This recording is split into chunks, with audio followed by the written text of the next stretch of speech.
As the great Philip DeFranco says, let's just jump right into it.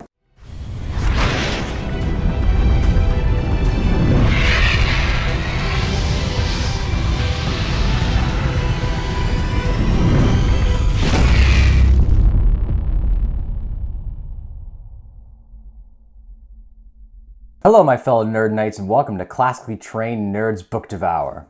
Today we're going to be devouring chapters 1 through 4 of Kings of the Wyld by Nicholas Eames. Now the first chapter, which is going to be called Ghost in the Road, the second chapter is called Rose, the third chapter is called A Good Man, and chapter 4 is Hitting the Road. So this is kind of a new series that I want to try. Basically, I want to incorporate like a book club, but through YouTube. So there is going to be a lot of discussion, and I kind of want it more dynamic. So if you feel inclined, please comment below on some topics that we'll cover today, and give me some comments. Talk to me, good or bad. Let's chat about the book, because there are some pretty cool things in this book. Now the other thing is I am not reading ahead of you guys. So as I'm making these videos is exactly where I am at that point. So a lot of the speculations or a lot of the predictions that I'll be having are either going to be true or going to be epically fail. So, but thus it is. So again, I kind of want to be more dynamic. So hit me up on Twitter if you want to talk there. I'll post my handle below as well. And hit me up in the comments in the YouTube video. Now, chapter 1 starts off with a guy named Clay, who seems to be the main character. And all I can think about when I hear Clay is Clay Danvers from the TV show Bitten on the CW, which they canceled it, and they really shouldn't have canceled it. It was an awesome show. If you don't know about it, watch it. There's 2 seasons, and it's awesome. So I digress. Now, Clay is an ex-mercenary hero who is living in this town and with his wife and daughter, and he works as a guard basically, and it's boring as hell. Now, he's a really famous hero in some band called Saga, and I'm noticing that there's a lot of heavy metal influences in this book. So if you're like me, I cut my teeth on bands like Godsmack, Korn, and all those other heavy metal, Metallica, tons of them. So if you like those guys, you may like this because it's heavily, heavily influenced. I mean, the main character, his name's Clay Cooper. So if you don't know who Alice Cooper is, look him up. Kind of shove him and Clay Danvers together, and you might get kind of a character that looks like this guy, I guess. Now, Clay, again, he's an ex-hero, and he has awesome stories. Like, he's been around, like, it just seems like he's fought dragons and cyclopses and things like that. And people in town they kind of know that he's a hero and kind of don't at the same time. And he has this little guard kid that follows him around and is, like, trying to get him to, like, tell him stories.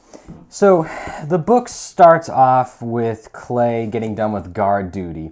And Clay is followed around by this young kid who's also a guard, kind of a newbie. And this guard knows who he is.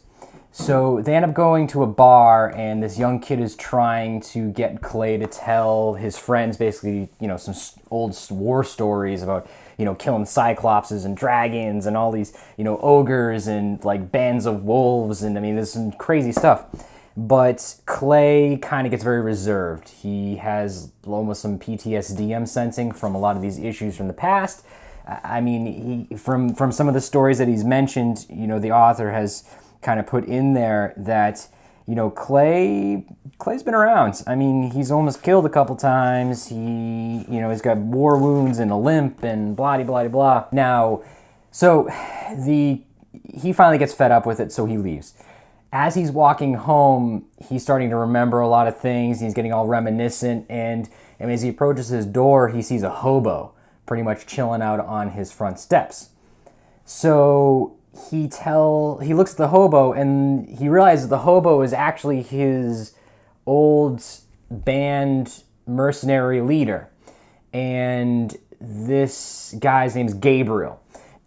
I can only picture Gabriel as like Christian Bale in The Machinist, where he's all like skinny and kind of like freaky looking. That's how I envision him, but with like kind of hobo dress up. The author envisions him as, or pictures him as, having ragged clothes and holes in his shoes, and really just overall not kept at all. So Clay invites Gabriel into his house, and then we meet a third character, Clay's wife, Ginny. Now, Ginny reminds me of Chi-Chi from the Dragon Ball Z series, She's really aggressive, everyone's afraid of her, but she, demands respect. And, in the end, she's actually kind of right, and most of the time that, she just wants peace and harmony and blah, blah, blah. So there's a lot of dynamic there between Clay and Ginny, which is cool, but it's not cool, I don't know. Still up in the air, but yeah, we'll go from there. So Clay has a daughter. Her name's Tally, and she collects frogs. That's pretty much all we really get out of it. So back to the story. So Gabriel sits down and starts eating, and I guess Gabriel and Ginny have some history where they don't like each other, or at least Ginny hates Gabriel because Gabriel keeps trying to get Clay to go off into more missions and to kind of get back into the hero life, which is super dangerous and, not kind of, conducive to the home life that Ginny wants. So I guess they butt heads a lot. But we find out that Gabriel is really, really serious this time. And I guess, so let me back up here. So Gabriel has a daughter named Rose after a divorce situation. Rose took up after him and started doing mercenary work, even though it was super dangerous. She started doing a lot of solo work. And in their political system, there was an issue in the Heart Wilds, which I guess is some really dangerous area where a lot of monsters and stuff comes from. And the kingdom decided to go invade the Heart Wilds, but they got screwed. And now the entire force is backed up into this one little area, and Rose is in the area because she volunteered for the army, or whatever their version of it is. They haven't really discussed what their geopolitical system is yet, so I'll get back to that later.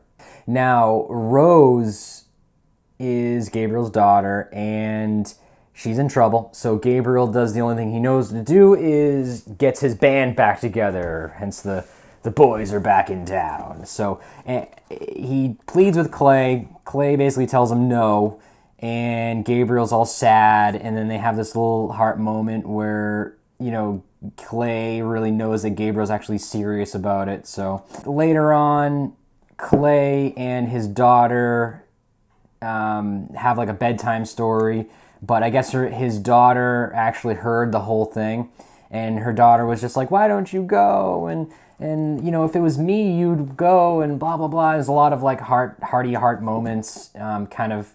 I think the whole point of the daughter was just to do that. It was kind of a deus ex machina to get Clay to go on this mission, so kind of a setup.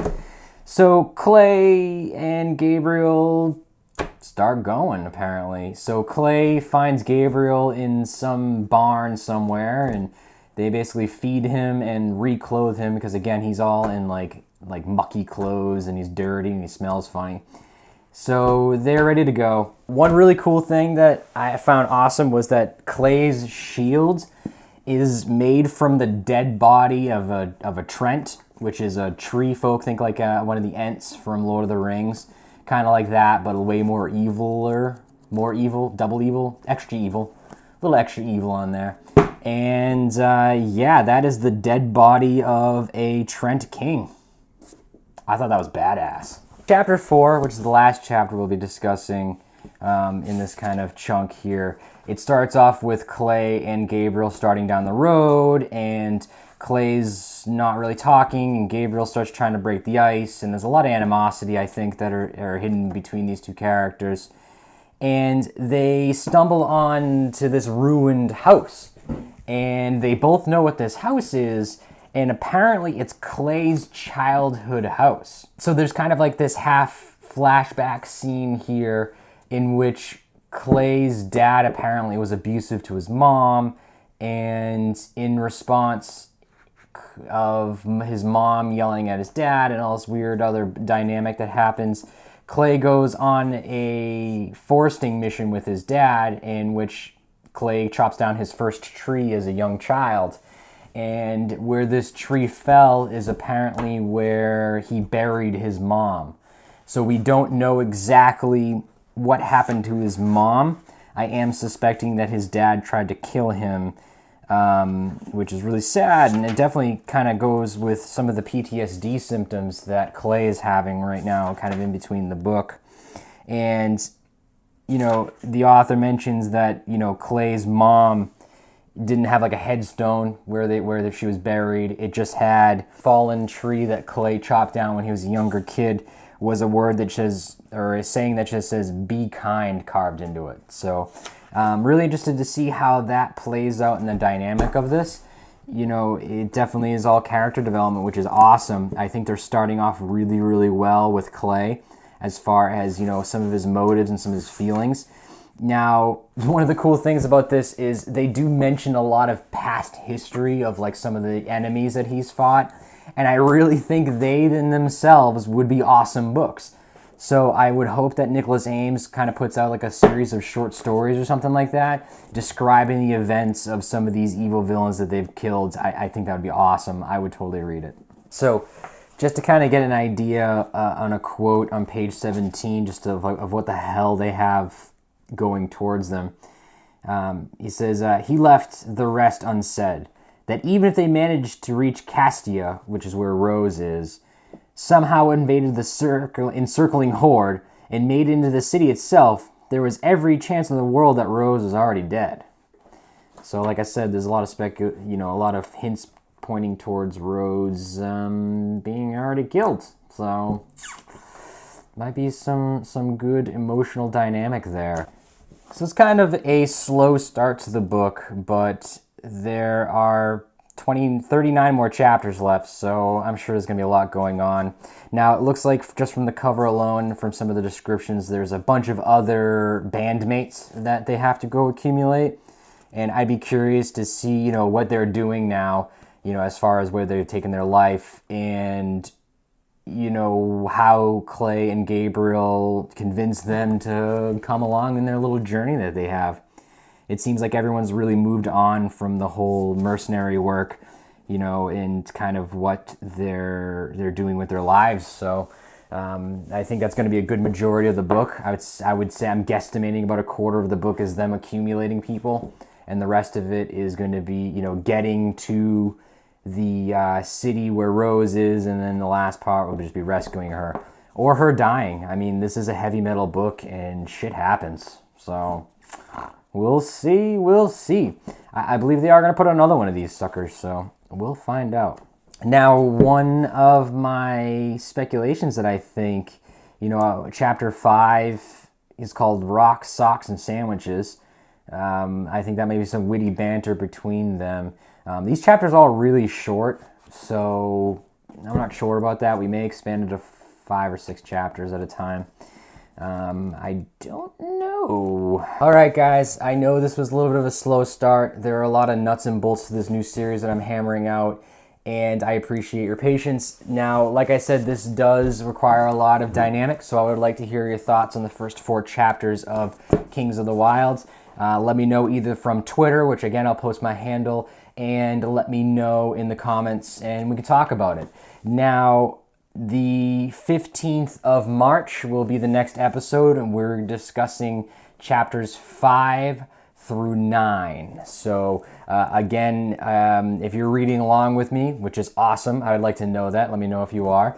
We're going to be discussing chapters 5 through 9. All right, my fellow Nerd Knights, if you've enjoyed this episode, please like and subscribe. It does help the channel out greatly. Let me know in the comments below if you have any ideas on what's going to happen next on Kings of the Wilds.